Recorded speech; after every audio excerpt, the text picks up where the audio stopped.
तो आज की वीडियो में हम लोग समझेंगे रिड्यूस्ड मास का कंसेप्ट, कैसे दो मास को एक सिंगल मास बना के हम लोग इक्वेशन बना सकते हैं।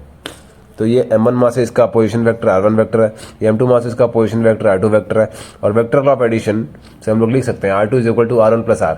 अब इसको दो बार डिफ्रेंशिएट करेंगे तो बन जाएगा a2 is equal to a1 plus r। अब न्यूटन्स लॉ लगाएंगे, F12 is equal to negative F21, मतलब every action has its equal and opposite reaction, ये उसी को लिखा हुआ है। अब हम लोग जानते हैं force is equal to mass into acceleration, तो उससे हम लोग लिख सकते हैं F12 is equal to F1 m1, F21 is equal to m2 a2। अब इससे हम लोग a निकाल लेंगे और a की वैल्यू इस वाले इक्वेशन में पुट कर देंगे, तो इक्वेशन बनेगा F21 by m2 F1 is equal to F12 by m1 plus a। इससे a को एक तरफ ले जाएंगे और अब हम लोग क्या करेंगे, यहाँ पे F21 है, यहाँ पर 12 है। अब 12 को हम लोग लिख सकते हैं नेगेटिव F21, इससे नेगेटिव नेगेटिव कट हो जाएगा और यहाँ पे बन जाएगा प्लस, तो F21 by m2 plus F21 by m1 is equal to a। Next हम लोग F21 दोनों में कॉमन ले लेंगे, यहाँ बचेगा 1 by m2 plus 1 by m1।